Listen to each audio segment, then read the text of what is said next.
በስመ አብ ወወልድ ወመንፈስ ቅዱስ አሐዱ አምላክ አሜን። በስመ አብ ወወልድ ወመንፈስ ቅዱስ አሐዱ አምላክ አሜን። በስመ አብ ወወልድ ወመንፈስ ቅዱስ አሐዱ አምላክ አሜን።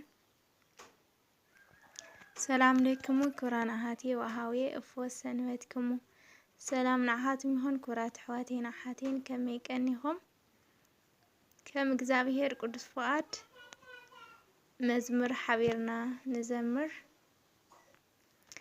ዕልል ዕልል ንበል ብናይ ኣርያም ዝማሬ ህዝበይ ኢልካ ጎይታይ ከይረአኻ ፍሬ ኣብ ማእኸልና ቆንካ ኣምላኽና ክትከውን ኣርዑትና ሴርካዮ ኣማን በኣማን።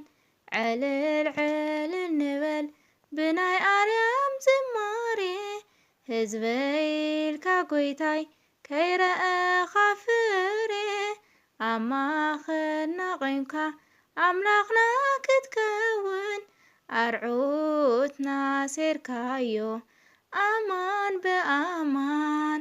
ኣብ ዓለም ከለና ተመሰልና ምስኪን ምሳና ኸለኻ ዘፍርሕና የለን ብሽግር መንከራ ስጋና ተማህመነ ውሽጥና ይሕደስ በቲናትካ ምሕረት ውሽጥና ይሕደስ በቲናትካ ምሕረት።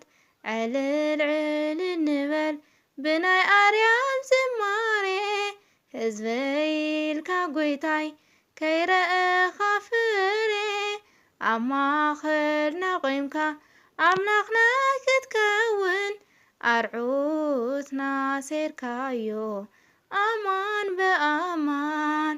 መስፍን ሰላም ኢኻ ሰላም ተስፍን ከም በዝሒ በደልና ፍጹም ዘይትጭክን ሰራይ ሓጢኣትና ከለኻና ኣልፋ ኩሉ ሳዕ ነመስግን ተመሊእና ተስፋ ኩሉ ሳዕ ነመስግን ተመሊእና ተስፋ።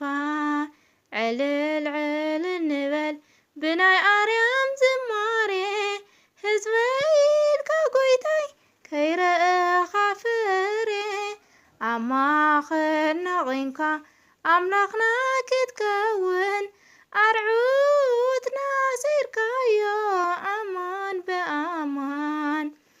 እንምክሐሉ እግዚአብሔር ኣለና ንሕና እንተወደቕና ንሱ የልዕለና ኣብ ሰማይን ምድርን ምሉእ ምስጋንኡ መነሎ ከም ጎይታ ፍቕሪ ዝባህሪኡ መነሎ ከም ጎይታ ፍቕሪ ዝባህሪኡ።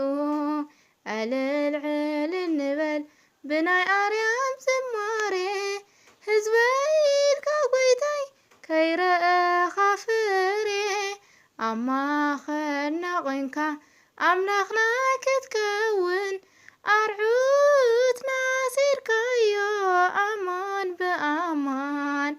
መስፍን ሰላም ኢኻ ሰላም ተስፍን ከም በዝሒ በደልና ፍጹም ዘይትጭክን ሰራይ ሓጢኣትና ከለኻና ኣልፋ ኩሉ ሳዕ ነመስግን ተመሊእና ተስፋ ኩሉ ሳዕ ነመስግን ተመሊእና ተስፋ። ዕልል ዕልል ንበል ብናይ ኣርያም ዝማሬ ህዝበይ ኢልካ ጎይታይ ከይረአኻ ፍሬ ኣብ ማእኸልና ቆምካ ኣምላኽና ክትከውን ኣርዑትና ሴርካዮ ኣማን በኣማን። ኣሚን።